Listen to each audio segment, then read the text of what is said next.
The Man with Red Eyes. Chapter 7. Okay, we knew we were going to be in danger, Charles Wallace said.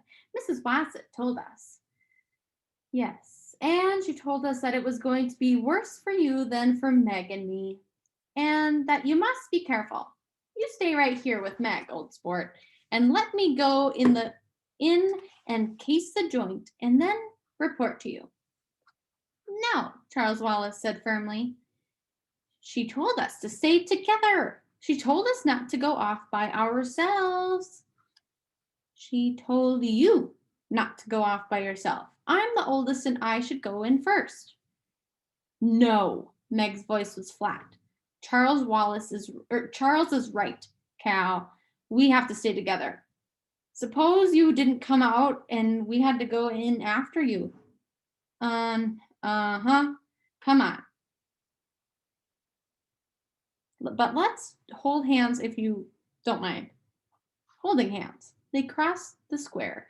The huge Central Intelligence Building had only one door, but it was an enormous one, at least 2 stories high and wider than a room, but made of a dull bronze-like material. Do we just knock? Meg giggled. Calvin studied the door. There isn't any handle or knob or latch or anything. Maybe there's another way to get in. Let's try knocking anyhow, Charles said.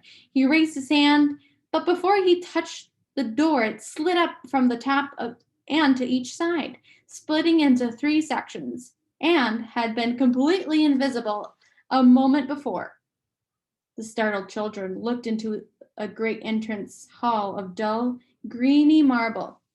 Marble benches lined 3 of the walls. People were sitting there like statues. The green of the marble reflecting on their faces made them look bilious. They turned their heads as the door opened, saw the children, and looked away. Come on, Charles said, and still holding hands. They stepped in. As they crossed the threshold, the door shut silently behind them. Meg looked at Calvin and Charles, and they, like the waiting people, were a sickly green. The children went up to the blank fourth wall. It seemed unsubstantial, as though one might almost be able to walk through it. Charles Wallace put out his hand. It's solid and icy cold. Calvin touched it too. Ugh. Meg's left hand was held by Charles, her right by Calvin, and she had no desire to let go of either of them to touch the wall. Let's ask somebody something. Charles led them over to one of the benches. Could you tell us what's the procedure around here? He asked one of the men.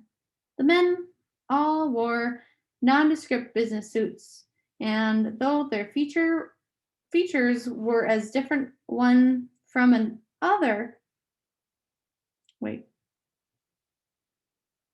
from the other as the features of men on earth, there was also a sameness to them.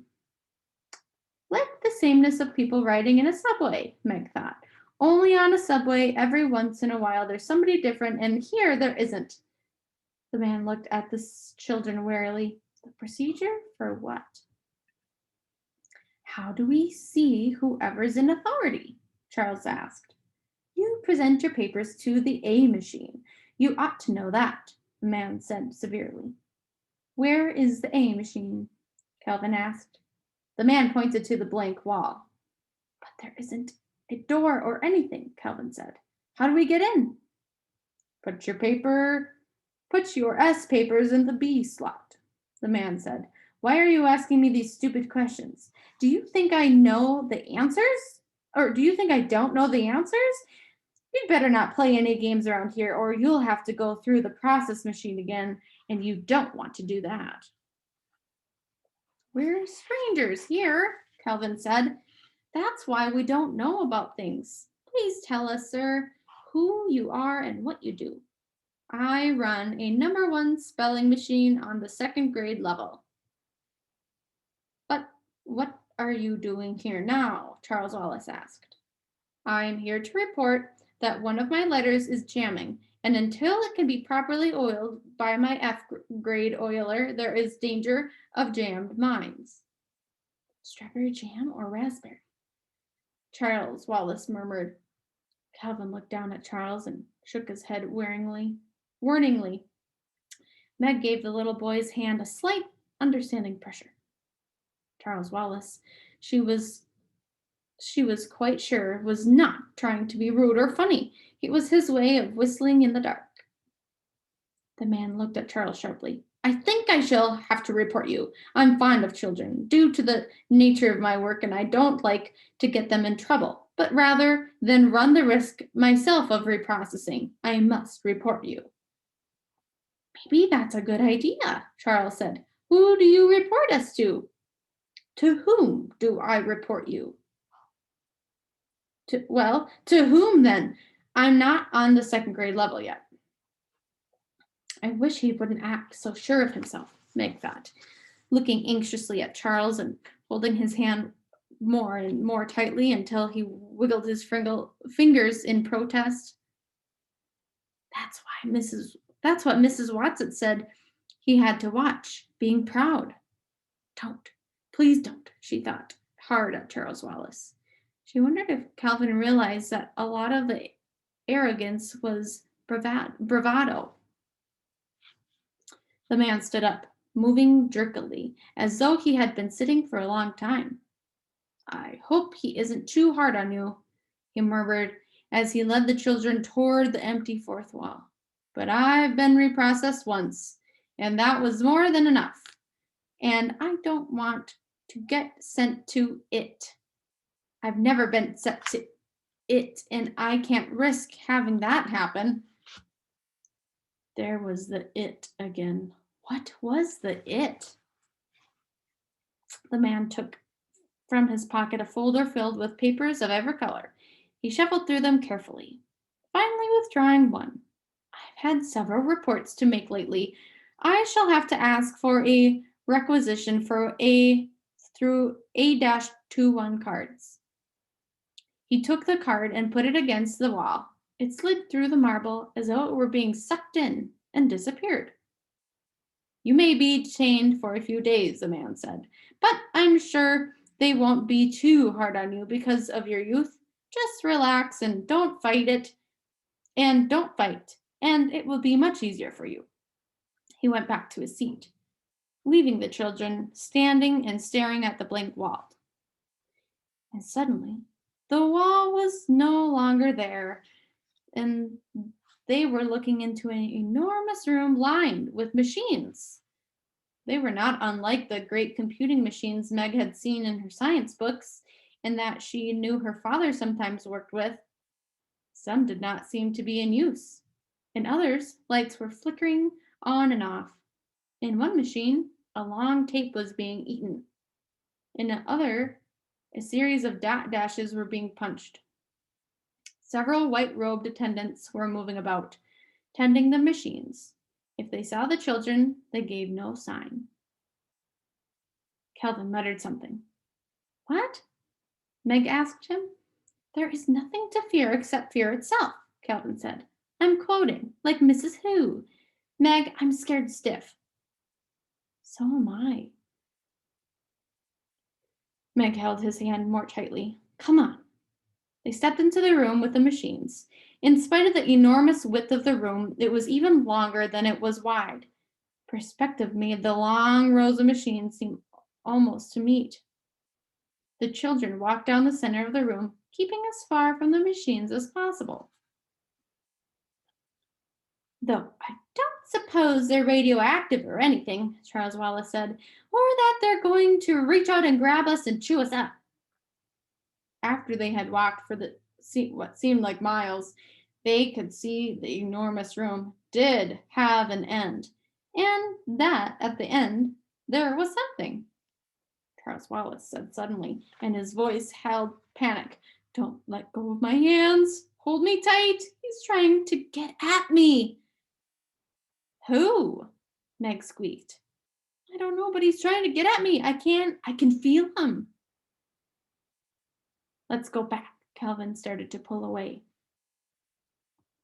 No, Charles Wallace said. I have to go on. We have to make decisions, and we can't make them if they're based on fear. His voice sounded odd, old and strange and remote. Meg, clasping his small hand tightly, could feel it sweating in hers. As they approached the end of the room, their steps slowed. Before them was a platform. On the platform was a chair, and on the chair was a man. What was there about him that seemed to contain all the coldness and darkness they had felt as they plunged through the black thing on their way to this planet? I have been waiting for you, my dears, the man said. His voice was kind of gentle, not at all the cold and frightening voice Meg had expected. It took her a moment to realize that though the voice came from the man, he had not opened his mouth or moved his lips at all, that no real words had been spoken to fall upon her ears, that he had to somehow communicated directly into their brains. But how does it happen that there are 3 of you? The man asked. Charles Wallace spoke with harsh boldness, but Meg could feel him trembling. Oh, Calvin just came along for the ride. Oh, he did he? For a moment, there was a sharpness to the voice that spoke inside their minds. Then it relaxed and became soothing again. I hope that it has been a pleasant one so far. Very educational, Charles Wallace said. Let Calvin speak for himself, the man ordered. Calvin growled, his lips tight, his body rigid. I have nothing to say. Meg stared at the man in horrified fascination. His eyes were bright and had a reddish glow. Above his head was a light, and it glowed in the same manner as the eyes, pulsing, throbbing, in steady rhythm. Charles Wallace shut his eyes tightly. Close your eyes, he said to Meg and Calvin. Don't look at the light. Don't look at his eyes. He'll hypnotize you. Clever, aren't you? Focusing your eyes would, of course, help, the soothing voice went on. But there are other ways, my little man. Oh, yes, there are other ways. If you try it on me, I shall kick you, Charles Wallace said. It was the first time Meg had ever heard Charles Wallace suggesting violence. Oh, will you indeed, my little man? The thought was tolerant, amused, but 4 men in dark smocks appeared and flanked the children.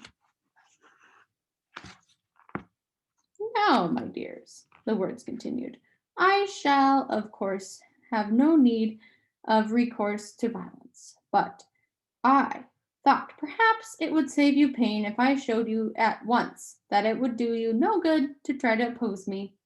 You see, what you will soon realize is that there is no need to fight me. Not only is there no need, but you will not have the slightest desire to do so. For why should you wish to fight someone who is here only to save you pain and trouble? For you, as well as the rest of all the happy, useful people on this planet, I, in my own strength, am willing to assume all the pain, all the responsibility, all the burdens of thought and decision. We will make our own decisions, thank you, Charles Wallace said. But of course, and our decisions will be one, yours and mine. Don't you see how much better, how much easier for you that is? Let me show you. Let us say the multiplication table together. No, Charles Wallace said. Once 1 is 1, once 2 is 2, once 3 is 3. Mary had a little lamb, Charles Wallace shouted. Its fleece was white as snow. Once 4 is 4, Once 5 is 5, once 6 is 6, and everywhere that Mary went the lamb was sure to go. Once 7 is 7, once 8 is 8, once 9 is 9. Peter, pumpkin eater, and had a wife and couldn't keep her. Once is 10, once 11 is 11, once 12 is 12. The number words pounded insistently against Meg's brain. They seemed to be boring their way into her skull. Twice 1 is 2, twice 2 is 4, twice 3 is 6. Calvin's voice came out in an angry shout. 7 years ago, our fathers brought forth on this continent a new nation, conceived in liberty and dedicated to the proposition that all men are created equal. Twice 4 is 8, twice 5 is 10, twice 6 is 12. Father! Meg screamed. Father! The scream, half involuntary, jerked her mind back out of the darkness. The words of the multiplication table seemed to break up into laughter. Splendid, splendid. You have passed your preliminary tests with flying colors. Didn't think that we were as easy as all that, falling for that old stuff, did you? Charles Wallace demanded. I hope not. I most sincerely hope not. But after all, you are very young and very impressionable. And the younger the better, my little man, the younger the better. Meg looked up at the fiery eyes, at the light pulsing above them, and then away. She tried looking at the mouth, at the thin, almost colorless lips, and this was more possible, even though she had to look obliquely so that she was not sure exactly what the face really looked like, whether it was young or old, cruel or kind, human or alien. If you please, she said, trying to sound calm and brave. The only reason we are here is because we think our father is here. Can you tell us where to find him? Ah, your father! There seemed to be a great chortling of delight. Ah, yes, your father. It is not, can I know? You know, young lady, but will I? Will you then? That depends on a number of things. Why do you want your father? Didn't you ever have a father yourself? Meg demanded. You don't want him for a reason. You want him because he's your father. Ah, but he hasn't been acting very like a father lately, has he? Abandoning his wife and his 4 little children to go gallivanting off on wild adventures of his own. He was working for the government. He'd never have left us otherwise. And we want to see him, please, right now. But the little Mrs. Impatient. Patience, young lady. Meg did not tell the man on the chair that patience was not one of her virtues. And by the way, my children, he continued blandly, you don't need to vocalize verbally with me. You know, I can understand you quite as well as you can understand me. Charles Wallace put his hands on his hips defiantly. The spoken word is one of the triumphs of man, he proclaimed, and I intend to continue using it, particularly with people I don't trust. But his voice was shaking. Charles Wallace, who even as an infant had seldom cried, was near tears. And you don't trust me? What reason have you given us to trust you? What cause have I given you for distrust? The thin lips curled slightly. Suddenly, Charles Wallace darted forward and hit the man as hard as he could, which was fairly hard, as he had had a good deal of coaching from the twins. Charles, Meg screamed. The men in dark smocks moved smoothly, but with swiftness, to Charles. The man in the chair casually raised one finger and then dropped it back. Hold it, Calvin whispered, and together he and Meg darted forward and grabbed Charles Wallace, pulling him back from the platform. The man gave a wince, and the thought of his voice was a little breathless, as though Charles Wallace's punch had succeeded in winding him. May I ask why you did that? Because you aren't you, Charles Wallace said. I'm not sure what you are, but you, he pointed to the man on the chair, aren't what's talking to us. I'm sorry if I hurt you. I didn't think you were real. I thought perhaps you were a robot because I don't feel anything coming directly from you. I'm not sure where it's coming from, but it's coming through you. It isn't you. Pretty smart, aren't you? The thought asked, and Meg had an uncomfortable feeling that she detected a snarl. It's not that I'm smart, Charles Wallace said, and Meg could feel the palm of his hand sweating inside hers. Try to find out who I am, then, the thought probed. I have been trying, Charles Wallace said, his voice high and troubled. Look into my eyes. Look deep within them, and I will tell you. Charles Wallace looked quickly at Meg and Calvin, then said as though to himself, I have to, and focused his clear blue eyes on the red ones of the man in the chair. Meg looked not at the man, but at her brother. After a moment, it seemed that his eyes were no longer focusing. The pupils grew smaller and smaller, as though he were looking into an intensely bright light, until they seemed to close entirely, until his eyes were nothing but an opaque blue. He slipped his hands out of Meg and Calvin's and started walking slowly toward the man on the chair. No! Meg screamed. No! But Charles Wallace continued his slow walk forward, and she knew that he had not heard her. No! She screamed again and ran after him. With her inefficient flying tackle, she landed on him.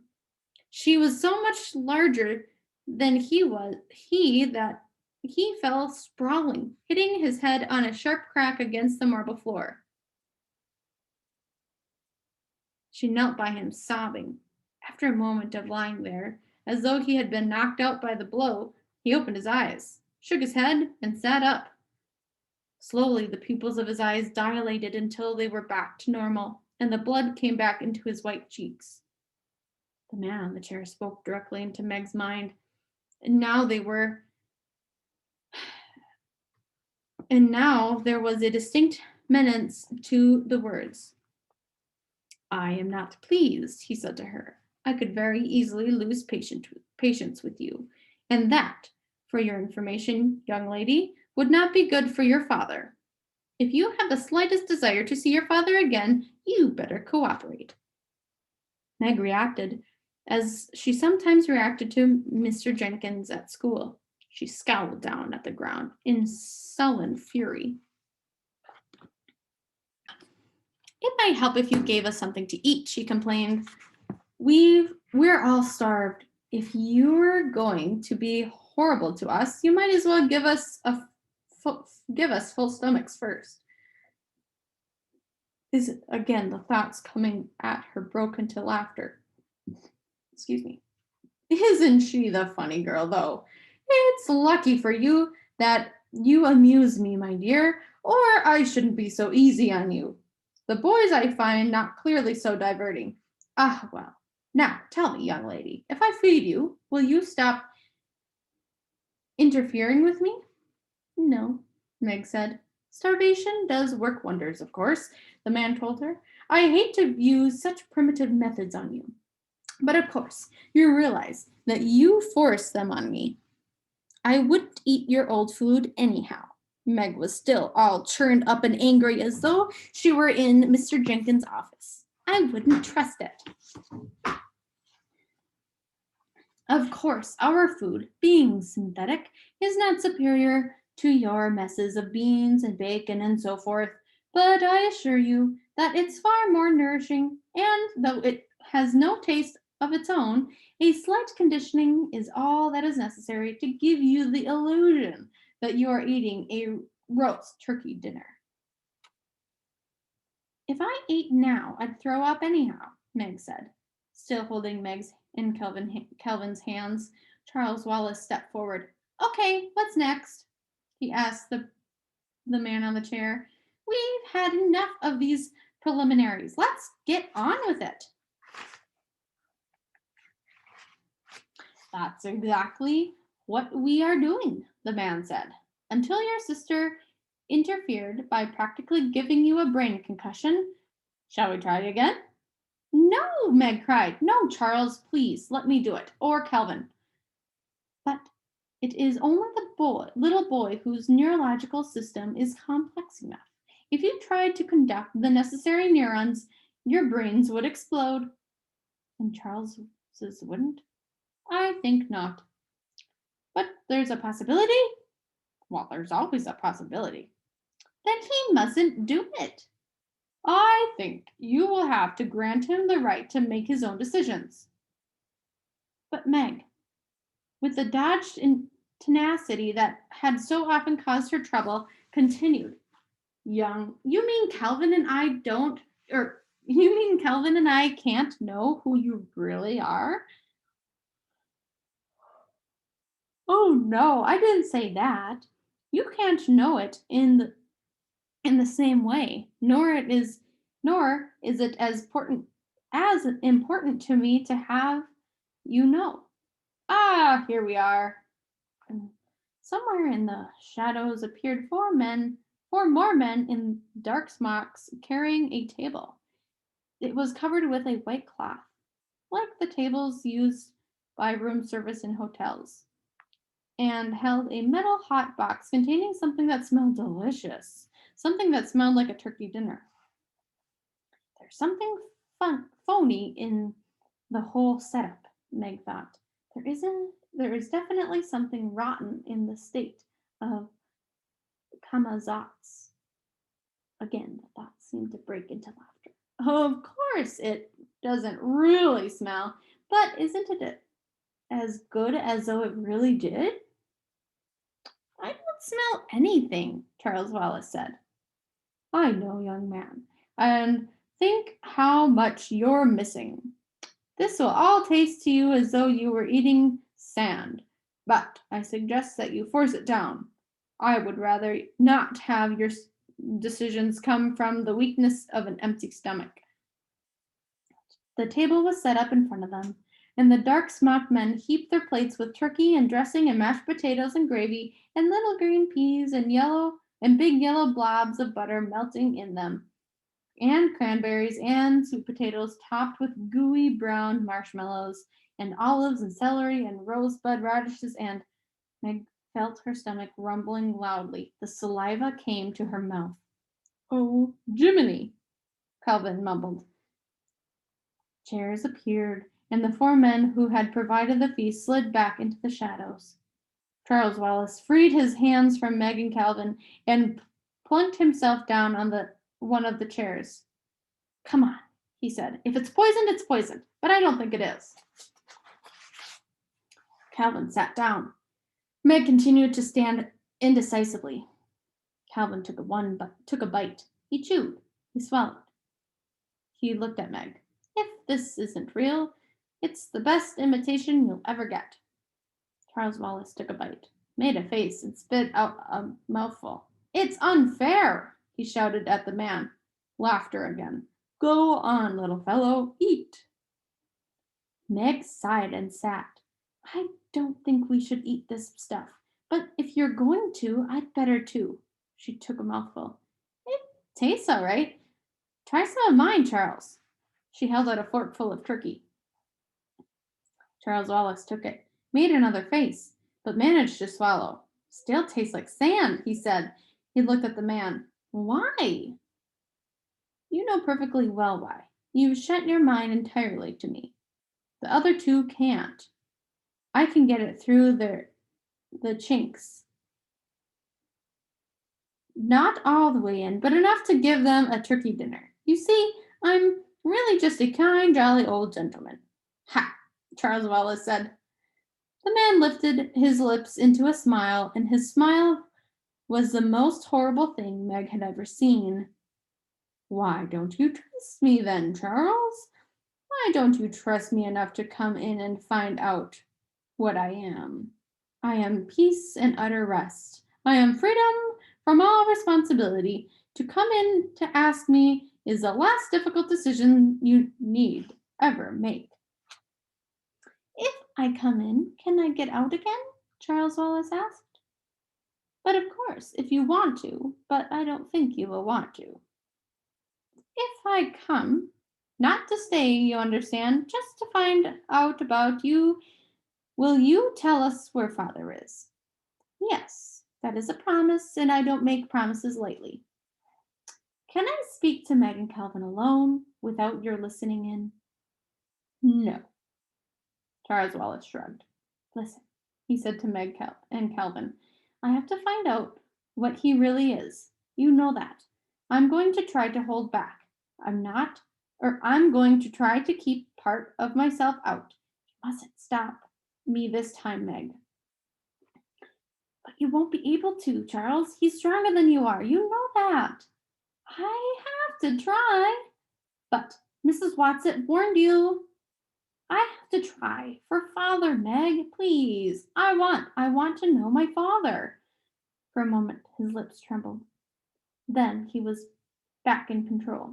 But it wasn't only father, Meg. You know that now. It's the black thing. We have to do what Mrs. Witch sent us to do. Calvin, Meg begged. But Calvin shook his head. He's right, Meg. And we'll be with them no matter what happens. But what's going to happen? Meg cried. Charles Wallace looked up at the man. Okay, he said. Let's go. Now, the red eyes and light above seemed to bore into Charles. And again, the pupils of the little boy's eyes contracted. When the final part of the black was lost in blue, he turned away from the red eyes, looked at Meg, and smiled sweetly. But the smile was not Charles Wallace's smile. Come on, Meg. Eat the delicious food that has been prepared for us, he said. Meg snatched Charles Wallace's plate and threw it on the floor, so that the dinner splashed about the plate, broke into fragments. No! She cried, her voice rising shrilly. No, no, no! From the shadows came one of the dark-smocked men and put another plate in front of Charles Wallace, and he began to eat eagerly. What's wrong, Meg? Charles Wallace asked. Why are you being so belligerent and uncooperative? The voice was Charles Wallace's voice, and yet it was different too, somehow flattened out, almost as a voice might have sounded on a two-dimensional planet. Meg grabbed wildly at Calvin, shrieking, This isn't Charles! Charles is gone! I will be reading chapter 8 in the next recording. Thanks for listening.